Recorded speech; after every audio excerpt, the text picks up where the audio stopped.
Terrorismo en el Perú del siglo XX presentado por el Grupo 7.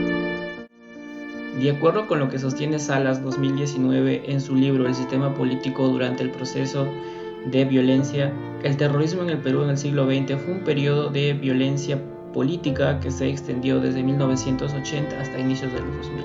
Durante este periodo, dos grupos terroristas, el Partido Comunista Peruano Sendero Luminoso y el Movimiento Revolucionario Túpac Amaru MRTA, llevaron a cabo una serie de ataques contra el gobierno, las Fuerzas Armadas, la población civil y la infraestructura pública. De las clases abordadas en el curso hemos encontrado tres clases que guardan relación con el terrorismo en el Perú en el siglo XX, las cuales son: en la semana 5 tocamos el tema del APRA y su viraje ideológico. Su relación con el tema del video radica en que producto del viraje se creó el MIR APRA Rebelde, miembros que en 1980 se unieron al Partido Comunista Peruano para formar el Partido Comunista Peruano Sendero Luminoso, que se convirtió en el grupo terrorista más importante del Perú. Asimismo, durante la semana 12 se abordó totalmente el tema central, Sendero Luminoso y el MRTA, donde se explicaron las bases del conflicto y principalmente los actores armados. Finalmente, en la semana 14, el declive del terrorismo y el regreso al autoritarismo, donde también se abordó a totalidad el tema central, ubicándose en la etapa de crisis extrema, generando la formación de los comités de autodefensa CAT, los abusos del Estado como los crímenes de Barrios Altos y La Cantuta cometidos por el Grupo Colina, asimismo la quinta fase o el declive con la captura de Abimael Guzmán y el asalto a la residencia del embajador japonés por parte del MRTA, que concluyó con la exitosa operación Chavín de Huántar. De acuerdo al informe de Comisión de la Verdad y Reconciliación, se estiman que 350.673 personas fueron asesinadas o desaparecidas solo por Sendero Luminoso. Según Rómulo Gutiérrez, el conflicto armado interno en Perú durante las décadas de 1980 y 1990 tuvo raíces profundas en la historia del país. La desigualdad social y económica, agravada por problemas indígenas y disputas sobre la legalidad de la propiedad, creó un terreno propicio para el surgimiento de grupos terroristas como Sendero Luminoso. La deficiente distribución de las riquezas y los recursos económicos, junto con la problemática legalidad del cultivo de la hoja de coca y la posterior industrialización ilícita por parte del narcotráfico, también contribuyeron a la complejidad del conflicto. Además, la búsqueda de un equilibrio entre el poder y el desarrollo económico, manifestada en nuevas teorías políticas, influyó en la dinámica del conflicto, marcando así una etapa traumática en la historia peruana. Una consecuencia significativa del terrorismo en el Perú durante el siglo XX fue el trauma social y las heridas duraderas en la sociedad peruana. La violencia indiscriminada, las violaciones a los derechos humanos y las atrocidades cometidas dejaron cicatrices profundas en la población, generando desconfianza y afectando la cohesión social. Además, las medidas implementadas por el Estado para combatir a los grupos terroristas también resultaron en abusos y violaciones a los derechos humanos, contribuyendo a un legado de dolor y división en la sociedad.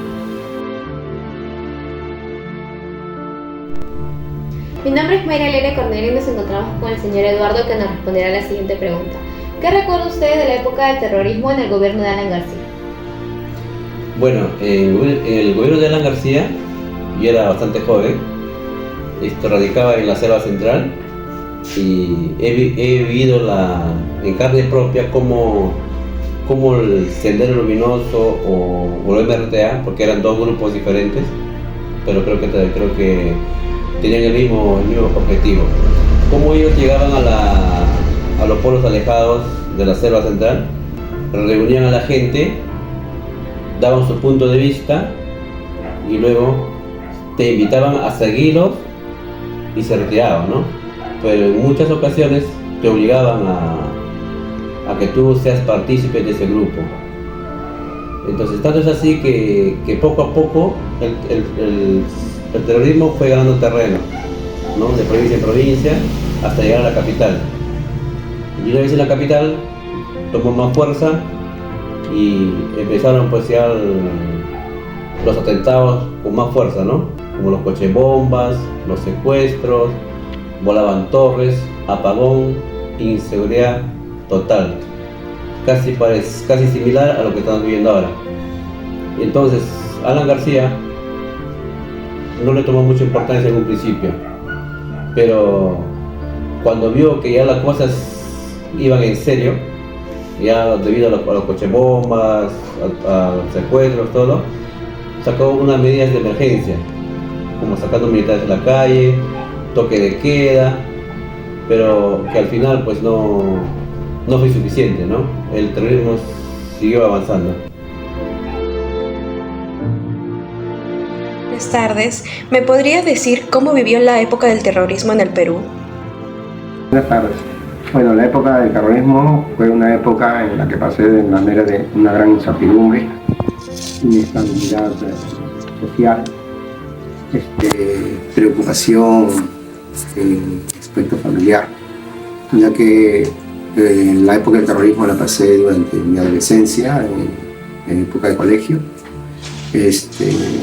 constantes detonaciones de explosiones, de coches bombas, apagones,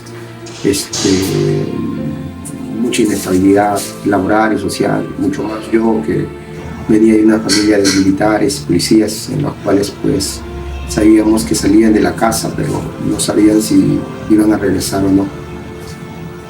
Mi padre era militar, era policía y me preocupaba bastante cuando salía, ¿no? Salía y trabajaba en una central hidroeléctrica, que eran puntos claves para ser detonada por los terroristas, ¿no? Luego también fue una gran alegría cuando cae Sendero Luminoso, Miguel Guzmán, así como Víctor Polay Campos también, que cae, ¿no? Se respira un poco más de tranquilidad, aunque todavía vemos pues esa inestabilidad social en muchos departamentos fuera del Perú, ¿no? También este terrorismo económicamente nos afectó mucho. Por ello es que quisiera de que estas cosas nunca más vuelvan a pasar.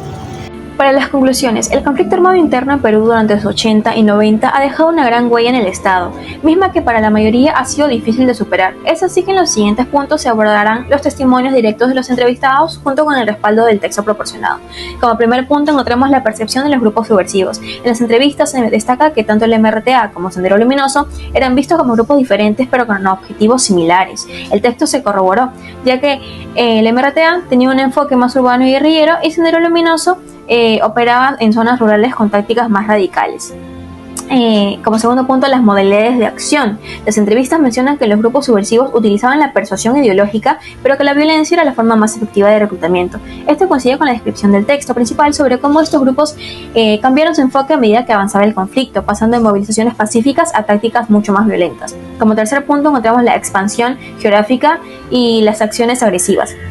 Ambos testimonios mencionan cómo los grupos subversivos avanzaron desde áreas rurales hacia la capital, realizando ataques violentos como coches bombas, secuestros y apagones. Como cuarto punto, la respuesta del Estado. Se señala que en primer momento las autoridades, en particular durante el gobierno de Alan García, no dieron importancia adecuada al problema. Esta percepción se alinea con la descripción del texto principal sobre cómo el Estado inicialmente subestimó la magnitud del conflicto, tomando medidas más drásticas solo cuando los ataques se intensificaron. Como quinto punto encontramos el impacto en la sociedad. Las entrevistas reflejan la inestabilidad social, la preocupación familiar y las consecuencias económicas del conflicto, información respaldada por el texto principal. Como sexto punto, la sensación de alivio tras la caída de líderes subversivos. Ambas entrevistas resaltan una sensación de alivio y tranquilidad tras la caída de líderes como Abimael Guzmán y Víctor Polay Campos, pilares de sus respectivas agrupaciones. Este sentimiento puede asociarse con el debilitamiento estratégico de los grupos subversivos, tal como se describe en el texto principal. Y como último punto, la persistencia de problemas sociales. A pesar de la caída de líderes, se reconoce que persisten problemas sociales aún, porque persisten sus ideologías, incluida la inestabilidad en algunos departamentos. Este punto refleja la idea del texto principal sobre cómo la erradicación completa de estos problemas lleva tiempo y cómo las secuelas del conflicto aún afectan ciertas regiones.